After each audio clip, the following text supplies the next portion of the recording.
সত্য সহায় হোক সর্বজীবে, শান্তি প্রতিষ্ঠিত হোক সর্বজীবে।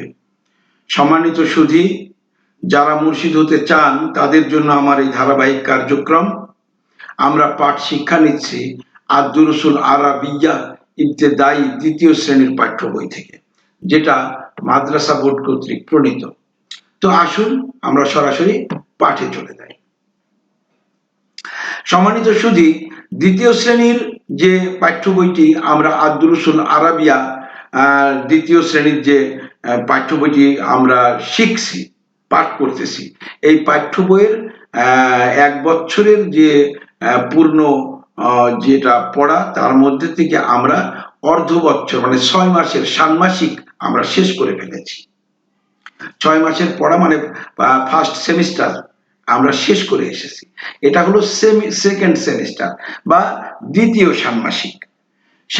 দ্বিতীয় ষান্মাসিক আমরা শুরু করছি, মানে দ্বিতীয় 6 মাসের। 1 বছরের পড়া আমরা 6 মাসের কিন্তু অলরেডি শেষ করে এসেছি। এখন দ্বিতীয় 6 মাসের পড়াই আমরা শুরু করছি।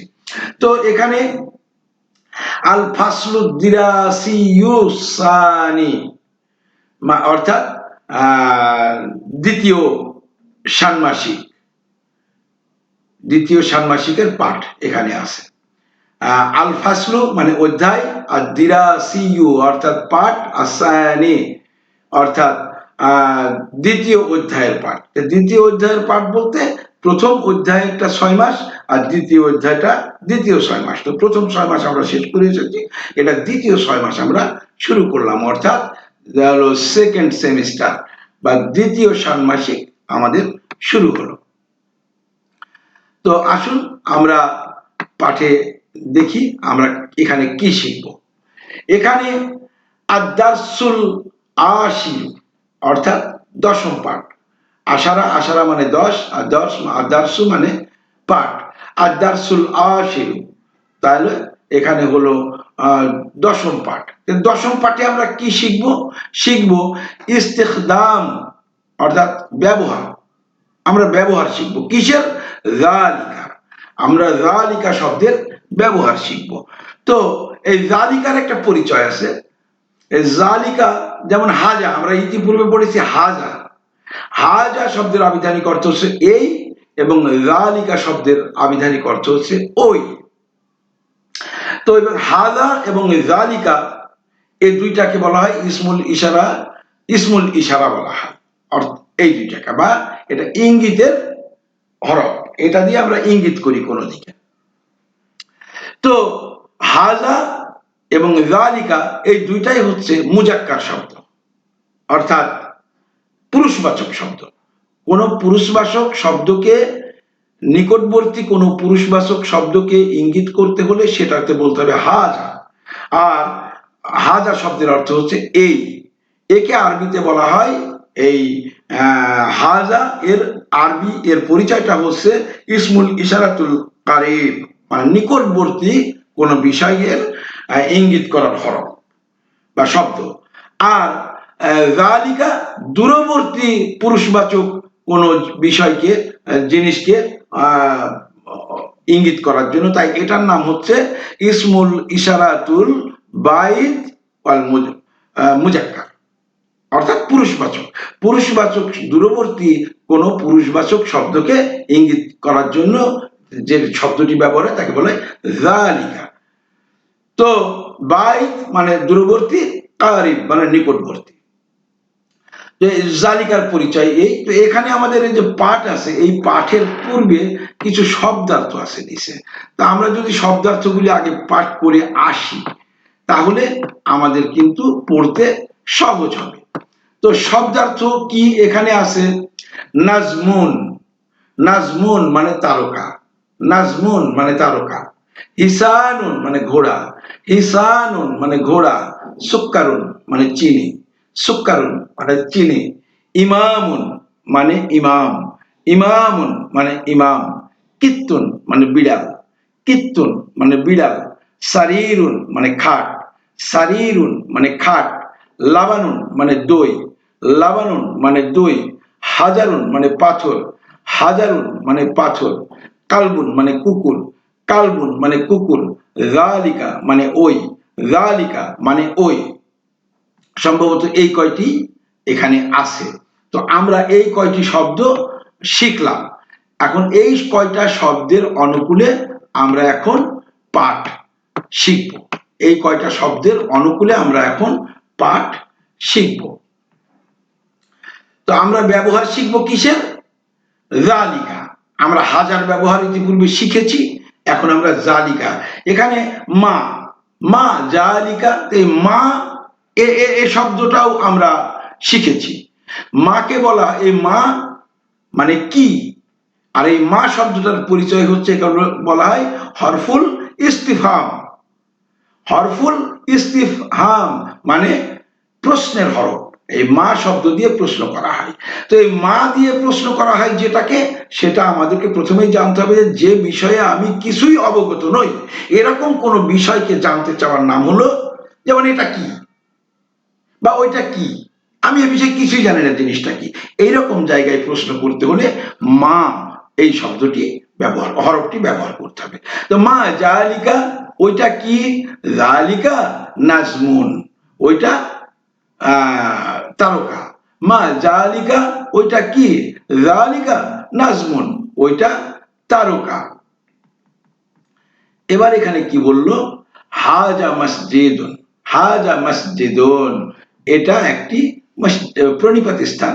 হাজা মসজিদুন, এটা একটা প্রণিপাত স্থান। ওয়া যালিকা বাইতুন, ওয়া ওয়া মানে এবং, যালিকা মানে ওই, বাইতুন মানে ঘর, এবং ওইটা একটি ঘর। ওয়া যালিকা বাইতুন, এবং ওইটা একটি ঘর। হাজা হিসানুন, এটা একটি ঘোড়া। ওয়া এবং, যালিকা হিমারুন, ওইটা একটি গাধা। হাজা হিসানুন, এটা একটি ঘোড়া। ওয়া যালিকা হিমারুন, এবং ওইটা একটি গাধা। এবার আমরা প্রশ্ন জন্য মা এটা দিয়ে প্রশ্ন করেছি। এবার আমরা হামজা জবর আ দিয়ে প্রশ্ন করব। হামজা দিয়ে জবর আ দিয়ে প্রশ্ন করা, এই আ দিয়ে যদি আমরা প্রশ্ন করি, তো এটা হলো আমি কোনো একটা বিষয়কে অনুমান করতেছি যে বিষয়টা এইটা নাকি। তো কোনো একটি বিষয় সম্বন্ধে আমি অনুমান করে সেই বিষয়টি কি না, এই সন্দেহ দূর করার জন্য আমি যেই প্রশ্ন করব সেখানে আ বলতে হবে। যেমন এখানে প্রশ্নটি করা হয়েছে কিভাবে? আর জালিকা কালবুন, এটা কি, ওইটা কি একটি কুকুর? আ মানে কি, জালিকা মানে ওই, ওইটা কালবুন মানে কুকুর। তো আর জালিকা কালবুন, ওইটা কি একটি কুকুর? এই যে এই ছবিটাকে দেখায় বলছে এটা কি, ওইটা কি একটি কুকুর? তো এটা বলছে লা মানে না। জালিকা কিত্তুন, ওইটা একটি বিড়াল। তো আশা করি বুঝাতে পেরেছি যে মা এবং আ এই হরফুল ইস্তিফহাম বা প্রশ্নের হরফ দুটি কিভাবে এবং কোথায় ব্যবহার হয়। আর জালিকা কালবুন, ওইটা কি একটি কুকুর? লা জালিকা কিত্তু, না ওইটা একটি বিড়াল। এরপরে মা জালিকা, ওইটা কি? মা জালিকা, ওইটা কি? জালিকা সারিরুন, ওইটা একটি খাট। জালিকা জালিকা সারিরুন, ওইটা একটি খাট। তো আগে আপনারা জেনেছেন যে মা মানে কি, আর মান মানে কে। মান মানে কে। তো মান হাজা, ইনি কে? ওয়া মান জালিকা, এবং উনি কে। ইনি কে এবং উনি কে, এই দুটি প্রশ্ন। এখানে দুটি ছবি আছে, ইনি কে এবং উনি কে। তো মান হাজা ওয়া মান জালিকা, ইনি কে এবং উনি কে। বলছে হাজা মুদাররিসুন, ইনি একজন শিক্ষক। ওয়া যালিকা ইমামুন, এবং উনি একজন ইমাম। হাজা মুদাররিসুন ওয়া যালিকা ইমামুন, ইনি একজন শিক্ষক এবং উনি একজন ইমাম। এরপরে আমরা আরেকটু দেখি। মা যালিকা, ওইটা কি? মা যালিকা, ওইটা কি? যালিকা হাজারুন, ওইটা একটি পাথর। যালিকা হাজারুন, ওইটা একটি পাথর। হাজা সুক্কারুন, এটা চিনি।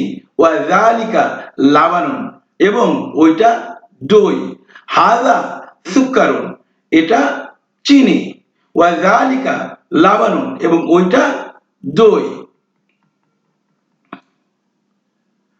তো এরপরে এই যে আমাদের শব্দার্থ যেটা আমরা পড়লাম, এটা তো আমাদের শব্দার্থ তো পড়া হয়ে গেছে। আপনারা আশা করি এই শব্দার্থগুলি সুন্দরভাবে মুখস্থ করবেন। যে এই শব্দার্থগুলি খুব মনোযোগ দিয়ে শব্দার্থগুলি বানান পড়বেন এবং মুখস্থ করবেন, এবং সেই সাথে এই কথা বলা যে ঢং, এই ঢংই প্রশ্নের যে ঢং, জবাবের যে ঢং, তো এই ঢং খেয়াল রেখে আপনাকে প্রশ্ন করতে হবে এবং জবাব দিতে হবে। একা একা যদি আপনি করেন তাহলে পড়তে পারবেন, বলতেও পারবেন, কিন্তু সেই জড়তা কাটবে না বা দ্রুত আপনি বলতে পারবেন না। তাই আপনাকে একজন সহপাঠী, সেটা আপনি আপনার স্বামী স্ত্রী একসাথে হতে পারেন, ভাই বোন একসাথে হতে পারেন, বন্ধুকে নিয়ে হতে পারেন, মানে যে কোনো একজনকে ধরে নিয়ে তার সাথে একটা জুটি করে আপনারা দুইজন কথোপকথন করবেন আরবিতে। আশা করি তাহলে 6 মাসের মধ্যে আরবিতে খুব সুন্দরভাবে কথা বলতে পারবেন। মা হাজা হাজা সারিরুন, এটা একটি খাট। তো এই যে আপনি প্রশ্ন করবেন, সে জবাব দেবে। এইভাবে যখন আপনারা কথা শুরু করবেন, এভাবে কথোপকথন করলে অল্প সময়ের মধ্যেই আপনারা আরবিতে কথা বলতে পারবেন বলে আমি বিশ্বাস করি। তো আজকের মতো আমি এখানেই শেষ করছি। সকলের উপরে শান্তি প্রতিষ্ঠিত হোক, সত্য সহায় হোক সর্বজীবে।